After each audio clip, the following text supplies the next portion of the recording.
and then because they're more educated, they have access to higher paying roles. And more debt though. They have more debt. Okay, but I would say what leaves women in a bad place financially is kids. And because we have access to birth control now, that's what I mean by I feel like we have power. And I wouldn't go to the extreme of saying a woman needs a man, but I wouldn't also go to the extreme of saying a woman can't live without a man. I feel like there's an in-between, but you shouldn't use extremes. I think it's extremely easy to say that, all right, then if you was young and then you had a child and then you say you didn't need the man, you'd be all right raising a child on your own because you wouldn't need a man. You just got your child. Whereas you might not think that you need a man when you've got a child, but actually you do. But you won't realise that until you see the consequences through your life and through your child's life. Because when women have children, it's all right to say, I'm going to leave the marriage, because you're going to leave the marriage with the child, the house, the car, his money. You don't have to work again. So when you're saying that women have the power from like way back when, because I'm the oldest, so way back when in my day, I wanted, when I had to go to, when you go to school and they say, what do you want to do when you grow up? And you go and see the officer. Two things I wanted to be, either a housewife or a lorry driver. And she told me those are the two most stupid things she ever heard her come out that room. And all through my life, all I wanted to be was a housewife. And all of my friends thought it was crazy. That was the worst job ever. But some of the most successful couples I know is with the woman at home, because the man brings everything in, but I can see you smiling as a young person. There's nothing wrong being a housewife and having your side hustle. You can have your side hustle, you can have your own business, you can have your own law firm, you can have everything like that and still be a housewife. And when young people look at it like, oh, there's something wrong being a housewife, wait till you're 35 and you're on your own and there's no man and it's just you and your pets. And then you're going to think, I've got my degree, I've travelled, I've done this, I've got my house, I've got my business. Who are you going to travel with? Your old friends, your old female friends. Because nobody of any status is going to want to travel with you, especially if you've got children. So you might think that things were different back in the day, but things were actually better back in the day because people got married. I am one person, I believe in till death do you part. You shouldn't be allowed to get divorced. Somebody should have to die before you get divorced, because that's what it says, till death do you part. And if more people went into marriage thinking, you know what, get counselling, let me go and do this, talk to my elders, talk to my parents, then you'd have more successful marriages and it wouldn't seem so bad as a young person. I agree with you. I'm not against marriage. I don't have anything against marriage, but I'm just realistic at, in terms of the generation we're in. I feel like that's where a lot of the things you're saying, I disagree. And another thing that I feel like you're saying you need a man for is when you have a child, which I understand, because parenting is it's for two people. Mm-hmm. It's not for one person. Regardless of if you're a man or a woman, you need two people to parent.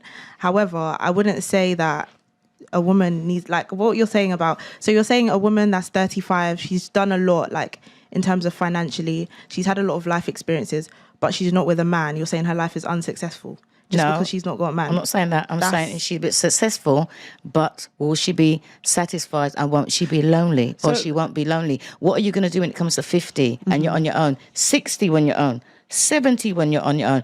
And if you intend to be on your own, like say 35, if you can say, right, you know what, I'm not going to settle down to my 35, start planning your pension. Start planning that when you're old or you're disabled or you can't manage yourself, who's going to look after you? You might as well start planning these things ahead, because a lot of people don't look ahead like that. But if you had a husband and you're married, pensions and all them things. So if you're going to be like enjoying your life now, I had my pension at 18, so I was different.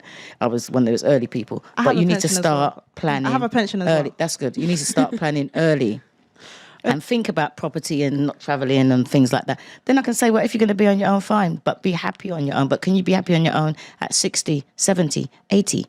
And that's the one thing, just to back what she's saying up, the least happy group of women is women over the age of 45 that are single and childless, that make over $47,000 per year. But that's not what I'm saying. I'm not advocating for a woman that's childless and she doesn't have a partner at 40. I'm just saying just because you don't have someone at 35 doesn't mean you keep going to 60 and 70. Again, going to extremes. I'm 53. Just That's because- not extreme. No, but you keep mentioning 60. Talking to your 70. mic, talking to your mic. You keep yeah. mentioning 60, 70. That's extreme from 35. But That's I'm because 53. you don't go from, you haven't mentioned, okay, a woman at 40. But I've You're been there. jumping years. That's what I'm saying. I'm saying just because, my point is, to begin with, just because you're 35 and you're single doesn't mean you'll be single at 40, at 60, at 70. Well, but the problem is at 35, you've lost all the things that men value. That's the problem, because men value femininity, they value fertility, and they value youth. So you can't say you're youthful when you're almost halfway through your life. Like, you can't say you're fertile when you're about to have geriatric pregnancy. So it's like, and you look worse than you did at 25, right? So you're the way you're thinking is like a woman, and that's how a girl thinks. Like, as a guy that has more experience, that's attractive to us, and that's been through a lot. Like, that's attractive because it's someone that can lead us. But like men, that's just not what they value. Okay, I agree with what you're saying again, but you have to consider that I think the generation we're in now is so novel. Like, even us being in this room, sitting together, like, we're in London and a lot of us come from different backgrounds. Like, globalization means we're all so interlinked. Like, there are different options. We're not just looking at primarily looks anymore, because again, even looks nowadays is completely different. But to how women, looks women were. are, men are. Men are. It starts with looks for men. Men are all visual. you- We are visual. Okay, not- are you? I'm Are not- you? It's true. I'm not saying it's not, but again, we're in a different generation. Like, the amount of people that would have surgery to alter their looks would be completely different to people all those years ago using the data that you're using. So it's like those looks that you think men are placing such a high value on, it's not even real. Well, men can see it. So a lot of times, like, guys will give sexual attention to girls that get like BBLs and have all the surgeries and stuff, but that's not who they wife. You don't want them. Yeah, that's like the one. Like, you think Pete Davidson's trying to wife Kim Kardashian? Come exactly. on. So Come on. you talking about men value youth, men value looks For long like term, women. for commitment. That's what you're saying, for long term. Yeah. Exactly. So if a woman is doing all these things to make her look more youthful, to alter her looks, then that doesn't necessarily mean that you can do that at 35. You can go get a BBL at 35 and you can look like you're 20 at 35. Men can see the difference. Like, Yeah. your forehead doesn't move when you get a bunch of Botox. Like, it's like they're not blind. It might work out with an Instagram filter, but even Kim Kardashian looks weird as hell now when she talks like this. And your eggs are going to be old. Yeah, Well, the thing is, why would you? I say you're 35, and I can see that you've had work done, and you look great. Why do I not want the 25-year-old that hasn't had work done, and it's just? Again, I feel like No, I'm just saying why. Yeah, why? Why wouldn't I go for her? Why would I go? What's the difference? no offense, but again, that's you. Why would Ish, anybody then? Not just me. wait, hold on, another guy. Ish, what do you think? Most men would go for the youthful girl Why? because we understand that by the time you're 35, there's questions that need to be answered as to why you haven't got a man. What did each man see in you that passed up? A girl that is young, beautiful, and like great for a relationship should get scooped up straight away, but by at least 26, 25. Like, that would happen. The moment like you're teetering on 30, 35, there's questions that have to be asked. Like, what's wrong with this girl that these guys have gone, nah, I'll pass, or she hasn't been able to stay in a committed relationship? Again, I feel like women nowadays, like, a lot of what is being said is like men have the power in terms of picking and choosing and leaving the relationship.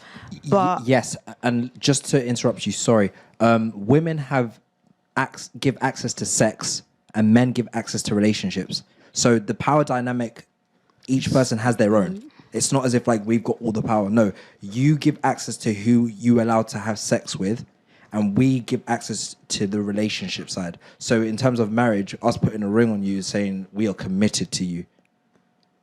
I agree. I do agree with what you're saying in terms of access, but a woman can decide to leave a relationship as well. I feel like that's what's being ignored. No, that's In not. terms- It's not being ignored because we agree with you. You have the power to leave a relationship. And that's detrimental to us. Yeah, that shows a lack of loyalty. So if you have a history of leaving relationship after relationship after relationship, the guy's gonna think, oh well, if I wife her, she's gonna leave me too. If she left the last 3 guys.